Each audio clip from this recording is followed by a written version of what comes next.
L'expulsion forcée d'une jeune réfugiée nigériane a tourné au drame mardi matin. Alors, c'est quoi réfugié? C'est quoi un réfugié pour vous? Un réfugié. Hassan, c'est quoi un réfugié pour toi? Quelqu'un qui C'est il vient d'un autre pays et il ne veut pas se montrer. Et toi, Un réfugié se dit d'une personne qui a dû fuir le lieu qu'elle habitait afin d'échapper à un danger, guerre, persécution politique ou religieuse, etc.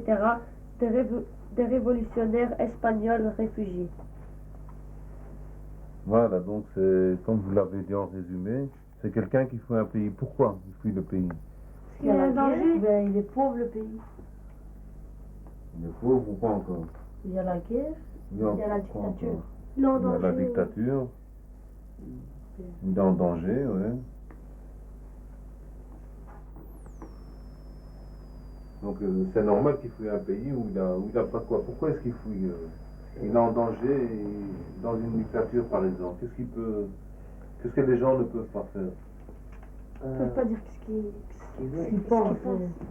Oui, C'est pas un pays démocratique. oui. Donc ils n'ont pas de... Comment on appelle ça? Ils n'ont pas eu de liberté. Et comment on appelle ces gens-là? Une fois qu'ils n'ont pas qu'on leur refuse le statut de réfugié politique, c'est des clandestins, mais comme on les appelle maintenant? Les Sans-papiers. Sans-papiers. Voilà, les sans-papiers. Et il y en a beaucoup à votre avis de sans-papiers en Belgique? Ouais. Combien à peu près? 50 000. Combien à peu près? 5%. 50 000. 5% de la population. Et ces gens-là, est-ce qu'à votre avis, c'est normal qu'ils se retrouvent sans papier comme ça? Qu'est-ce qu'il faudrait faire? Pourquoi est-ce que c'est normal? Il faut leur donner des papiers. C'est pas normal. Ils viennent d'un pays, c'est pas des réfugiés politiques. Ouais. Alors c'est normal qu'ils ne reçoivent pas les papiers. Ouais. Et donc, le cas là, tantôt l'exemple qu'on a pris, quelqu'un qui n'a pas eu le statut de réfugié politique, il est là depuis 5 ans, ses enfants vont à l'école, admettons qu'ils soient arrivés, ils sont venus assez grands, ils sont arrivés en 6e secondaire. Donc il faut les expulser, ils ne peuvent pas continuer à aller à l'école. Ils sont habitués quand même, après 5 ans, tu es habitué dans un pays, non? Il leur dit de Et donc toi, d'après toi, ils ne peuvent pas rester ici. Puisqu'ils n'ont pas de papier, ils doivent retourner dans leur pays, puisqu'ils ne sont pas réfugiés politiques, c'est ça? D'après toi? C'est ça? Ouais. Donc est-ce que c'est normal que... Et pourquoi est-ce qu'on ne leur donnerait pas les papiers? Sinon tout le monde vient là. Comment? Sinon tous ceux des autres pays ils viennent. Ouais, mais tout le monde vient, c'est pas possible normalement. Qui doit normalement veiller à ce que ça se passe bien aux frontières quand les gens arrivent, etc. Les douaniers. Qui doit veiller? Les douaniers. Les douaniers, mais c'est qui les douaniers? C'est des fonctionnaires, ils travaillent pour qui? Pour l'État. Pour l'État. Donc c'est à l'État à faire quoi? Bien savoir qui Voilà. doit venir. Donc à prendre les mesures. Qu'est-ce qu'on fait en général des gens qui s'enfuient du monde? Voilà. Soit on le tue, on le jette en prison, et il reste là moisir. Donc c'est normal ça qu'on prenne comme ça une décision, après 5 ans, d'expulser une personne. Pour toi c'est normal, et pour les autres. Si c'est un vrai réfugié politique, il risque sa vie quand même si on l'expulse. Ouais, s'ils Dans le vont là-bas, pays. ils vont le tuer. Et qu'est-ce qu'on devrait faire? Qu'est-ce qu'on devrait essayer de faire?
S'ils ont encore assez de place pour prier. Moi je dis pour prier, c'est surtout ce coin-là. Les gens qui viennent pendant la semaine pour prier, c'est ce coin-là, les statues là, mettre une bougie, tout ça. Ça, ils peuvent encore faire, mais c'est bien possible qu'il y en a quelques-uns qui viennent et qui disent « Oh là là, moi, qu'est-ce qu'il y a? Je suis parti, je vais vers une autre église. » Dans l'autre sens, il y en a aussi qui viennent spécialement, qui disent « Ça, c'est au moins une église qui s'ouvre aux réalités du monde, aux réalités du quartier, qui est occupée à penser, à agir sur les choses du monde, qu'il y a des gens sans papier parce qu'ils ont dû s'enfuir, parce qu'il y avait violence ou parce qu'il y avait la pauvreté si énorme qu'on a dit « Moi, je m'en vais. » Dans ce sens, il y a les deux.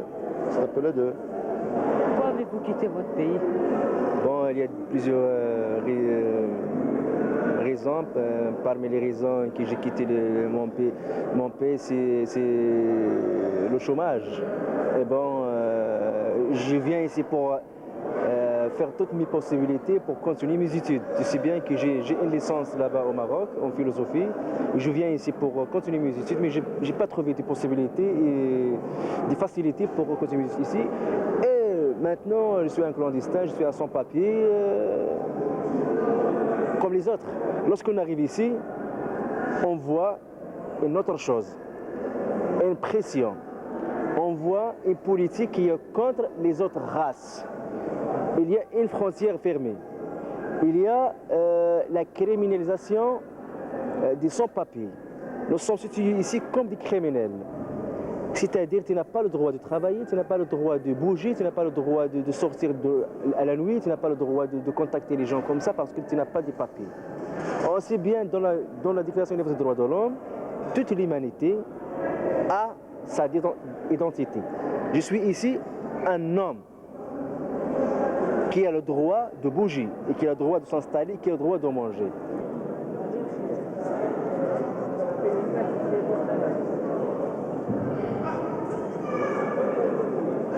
Depuis quand êtes-vous dans cette église?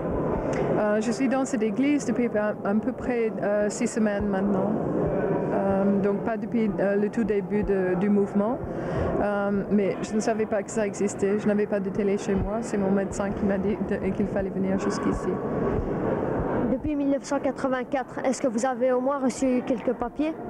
Oui, j'avais des cartes de séjour pour les européennes, donc régulières et en autre, pendant les premiers temps que j'étais là. Ce n'est qu'en 91 qu'il y a eu des problèmes, que je suis déménagée sur une autre commune, donc Wezenbeek-Oppem, et là on ne voulait pas m'inscrire, et puis on a suivi ça avec un annexe 13, c'est un ordre de quitter le territoire pour les non-européennes, c'est un titre exécutoire et ça veut dire que tu as 2 semaines en l'occurrence pour quitter le territoire, tu dois vendre tout, tu n'as plus de vie d'un coup.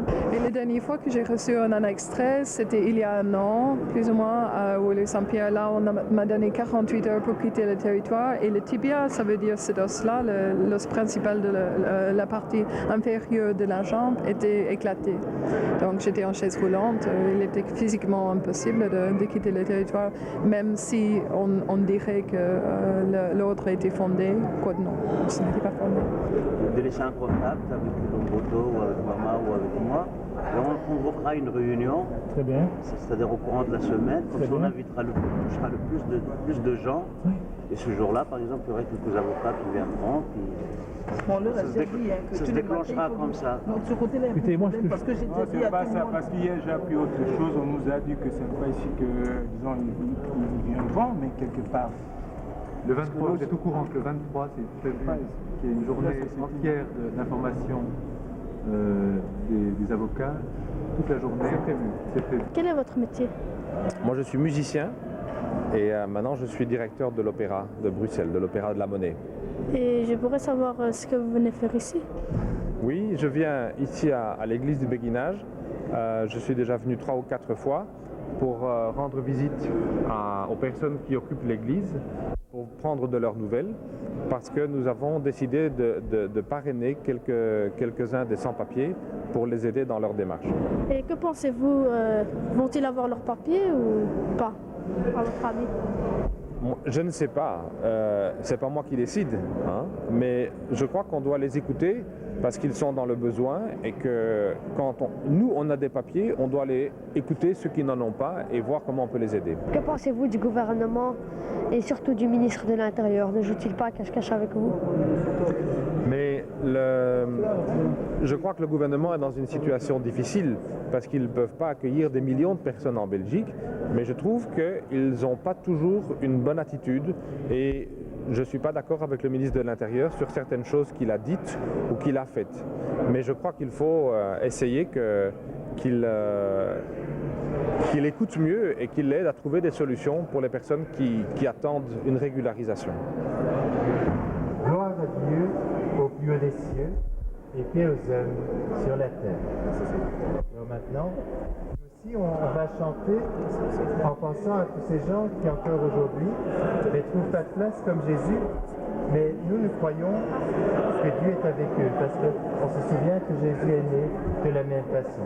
Et nous aussi, on veut leur dire, même si on ne sait pas faire grand-chose, mais on veut leur dire que nous aussi on est avec eux.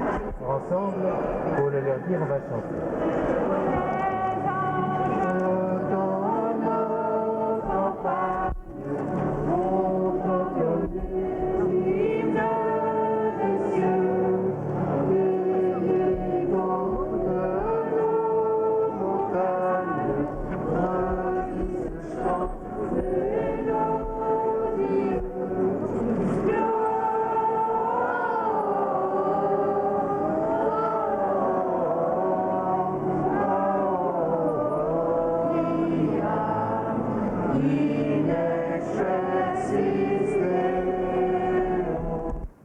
Vous pensez que la Belgique devrait régulariser tous les sans-papiers?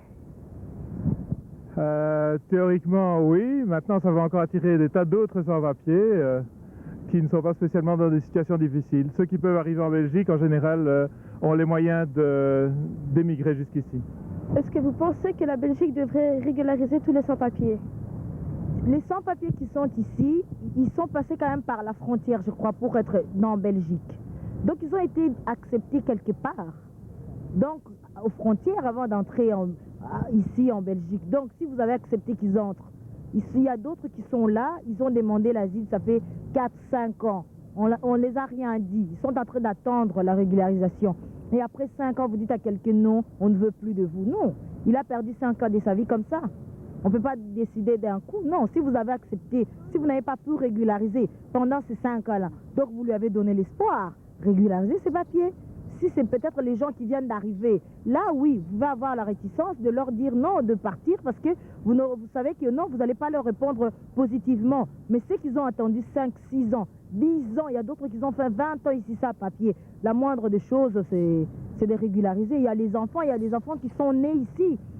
Il y a les enfants qui sont nés, ils ont quand même besoin d'être reconnus quelque part. Parce que dans leur pays, ils ne sont pas reconnus. Parce qu'ils ne sont pas nés là-bas. Ils sont nés ici. La moindre des choses, reconnaissez-le ici.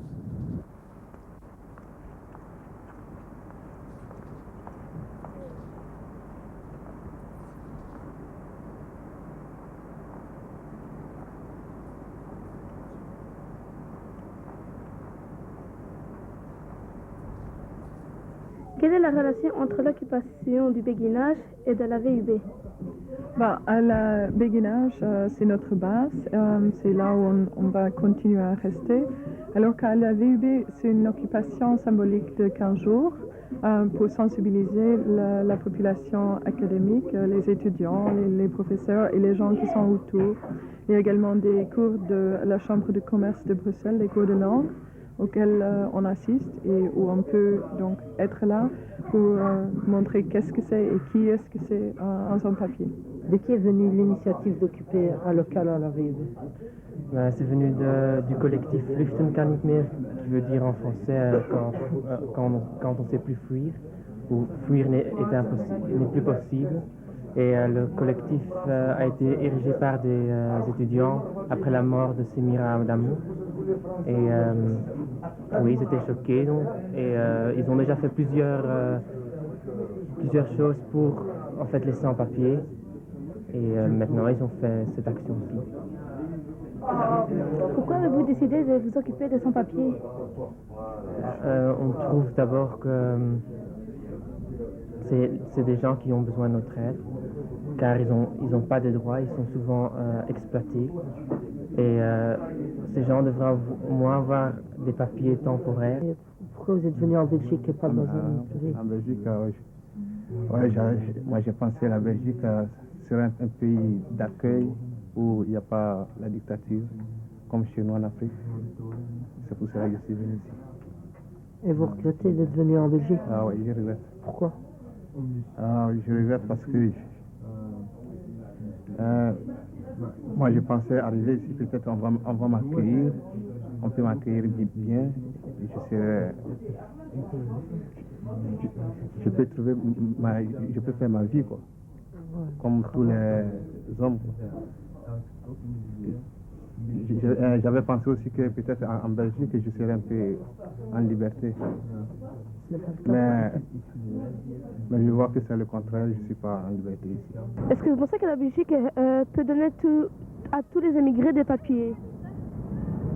Oui, je suis citoyenne du monde, donc on est bien partout, tout le monde peut être partout. Ah ouais, bien sûr, ça devrait faire. Parce que l'histoire qui s'est passée il y a... C'était en septembre que ça s'est passé, hein. Je sais pas, de quoi? Avec la Marocaine qui... C'est Semira, voilà. Avec Semira qu'on a presque assassiné, enfin qu'on a presque tué. Bah ça c'est pas normal, quoi. Il faut régulariser les papiers. Ça c'est vraiment un truc indispensable, ça c'est clair.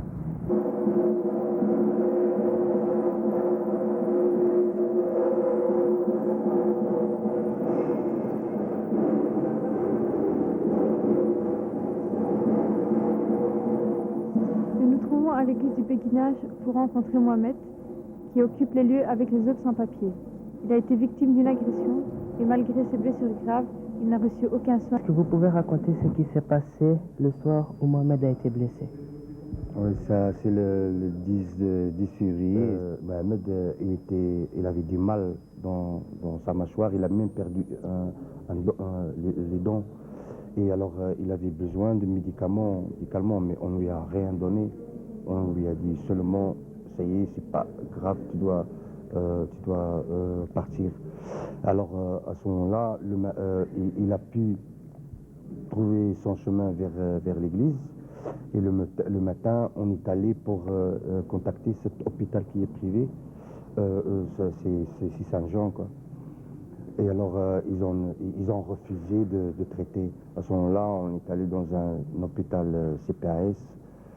Et alors, comme c'est Saint-Pierre, hein, comme Saint-Pierre, il connaît qu'il y a Béguinage qui l'est occupé, que c'est une affaire très médiatisée.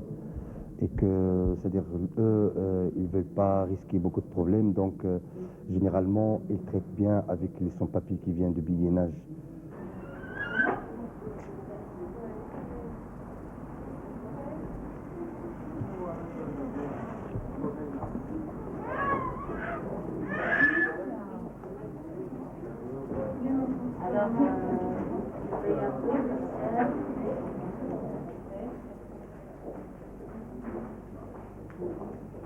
Voilà, maintenant on est à la clinique Saint-Jean et je vais poser quelques questions à une personne qui s'occupe d'ici. Voilà, bonjour. Bonjour. D'abord, on va commencer par la présentation. Comment vous appelez-vous? Je m'appelle Pascal Warnier. Et c'est quoi votre fonction ici à la clinique? Alors ma fonction, c'est une fonction de conseiller à la direction. Le 10 février, il y a un sans-papier qui a été blessé. Vous ne l'avez pas soigné, il avait la mâchoire à demi fracturée. Vous ne l'avez pas soigné. Comment ça, pourquoi? Alors, c'est un patient qui a été admis en urgence ici, à la clinique Saint-Jean. Hein. C'est ça. La position qu'on a prise, et c'est pas une position qu'on développe comme ça en une fois, hein. C'est une réflexion, ça fait maintenant 1 an et demi que moi je réfléchis à cette problématique, parce que c'est une problématique réelle. On est au centre de Bruxelles, on est ici tout près du Petit Château, qui est un centre qui accueille les illégaux, tout près de l'Office des étrangers, qui est en fait l'administration qui doit traiter les dossiers des patients illégaux. Et donc, on a de plus en plus de patients qui se présentent au service des urgences. Alors, ne pas soigner quelqu'un qui arrive en urgence, je n'ai pas connaissance de ce dossier, mais ça ne nous est jamais arrivé et ça ne peut pas nous arriver parce qu'on est tenu légalement, dans la loi, de soigner les gens qui arrivent ici en urgence. L'urgence, c'est pas défini. Par exemple, il y a un Nigérian, ça fait juste 1 mois, c'est un cas qui a été médiatisé. Là, c'est seulement ce qui a été médiatisé, alors c'est le cas de 100 000 personnes. On l'a traité d'urgence, il avait un problème dans le foie, je crois. Et alors, on l'a juste soigné durant 1 heure, une heure comme ça, soin nécessaire, et puis on l'a jeté dans la rue. Et le monsieur, comme il était souffrant, et ne savait pas où il était d'abord. Lorsqu'on l'a transporté, il souffrait vraiment, c'était l'urgence. Et lorsqu'il sortait, il ne savait pas où il était, et il souffrait. Et alors il est allé dans un métro le plus proche.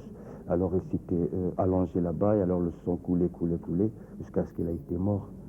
Et c'est la situation, ça il a été médiatisé, mais c'est la situation de milliers de personnes ici en Belgique. Pensez-vous personnellement que la Belgique doit régulariser avec les sans-papiers?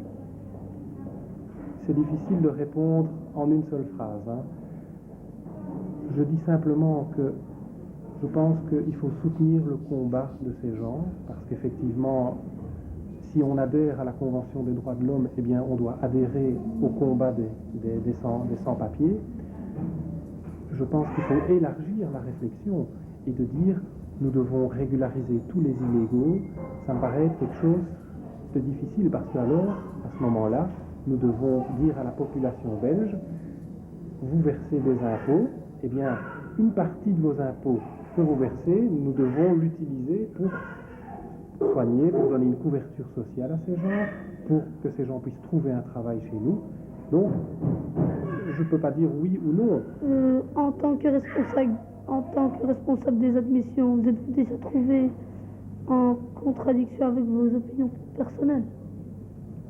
C'est une excellente question. D'abord, je ne suis pas responsable de l'admission, mais je travaille à ce projet-ci avec évidemment la responsable. Et je pense que quand on travaille dans une institution, on défend un certain nombre de valeurs, hein, mais qu'il est évident qu'on doit aussi appliquer certaines procédures, certaines règles qu'on a décidées, et que parfois, effectivement, ça peut venir contrecarrer, ça peut venir en opposition avec une opinion personnelle. Mais ça, chacun doit le gérer, chacun doit en discuter avec son responsable éventuellement hiérarchique en disant, mais dans cette situation-là, j'ai vraiment pas facile, est-ce qu'on peut en parler? Je pense que la politique ici dans la maison, c'est de faire ceci, parce que si on laisse les gens sur le terrain régler leurs problèmes sans écouter leurs difficultés, eh bien je pense qu'on n'est pas de bons managers. Alors, après ce reportage, quelle opinion avez-vous des sans-papiers? Qu'est-ce que vous avez appris et qu'est-ce que vous en pensez maintenant? Pour faire un peu la comparaison avec le début où vous êtes vraiment au courant de rien, pratiquement de rien. Maintenant, est-ce que vous avez appris quelque chose? Josène, par exemple. Ce sont des gens qui n'ont pas les moyens de travailler, qui ont une vie dure à supporter et qui ne sont pas tombés dans la chance. Bien, quelle est l'opinion que tu te fais pour le moment? Moi, pour le moment, je me dis qu'il faut toujours les garder, on ne sait jamais pour eux. S'ils ont de la chance de retrouver leurs papiers, c'est mieux. Parce que d'après ce qu'on a écouté, c'était pas facile pour eux, ils ont eu dur à venir ici, tout, et ils demandent plus qu'une chose, les papiers, seulement. Mais vous avez vu qu'il n'y avait pas que des adultes, il y avait quoi encore au béguinage? Il y avait des jeunes, des enfants. Des enfants, oui. Qui parlaient très très bien le français. Il y avait des mères. C'est toi, Brian, quelle est l'opinion que tu fais pour le moment des sans-papiers? Comparé au début où tu ne sais pratiquement pas, tu savais pas ce que c'était les sans-papiers. Qu'est-ce que tu penses de ces gens-là? Qu'est-ce que tu as amené jour? Pourquoi les régulariser? Parce que aussi ils ont le droit de travailler et tout. Oui. Mais quoi encore? Ils n'ont qu'à donner les papiers aux diplômés.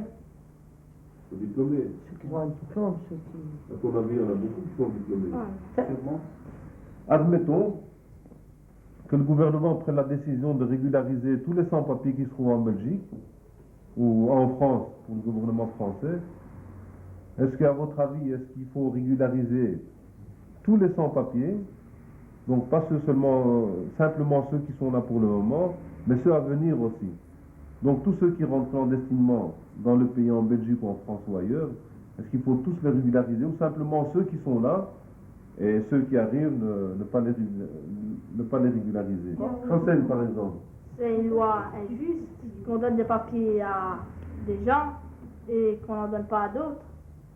Pour moi, je ne donnerai à personne, car ça va empirer les choses ici en Belgique.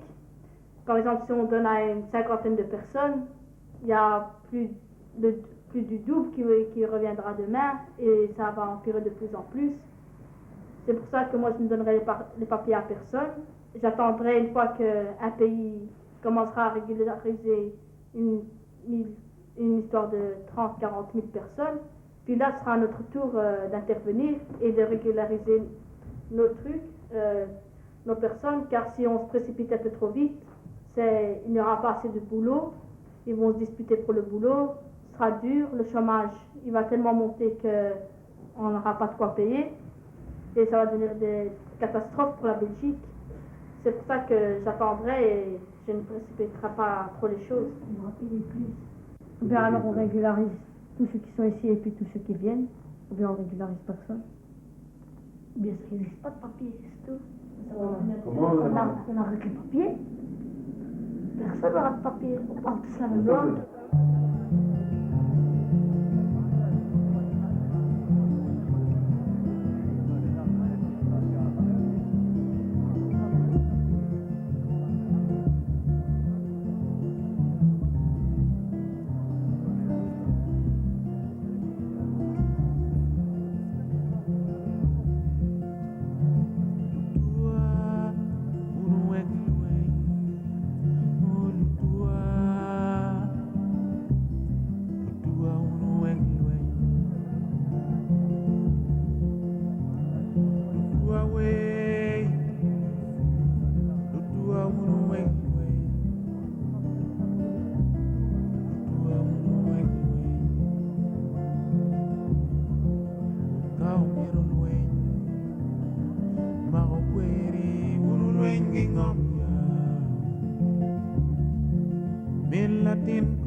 Latin Cobango, in Latin Cobango.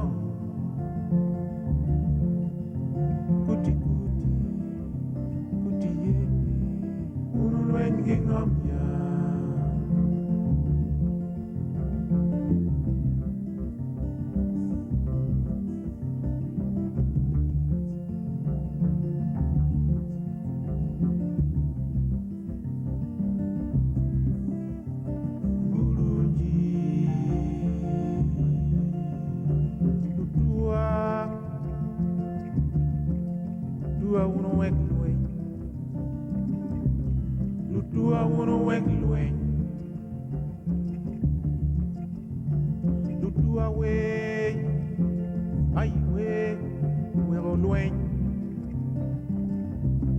Lutua uru weng lueng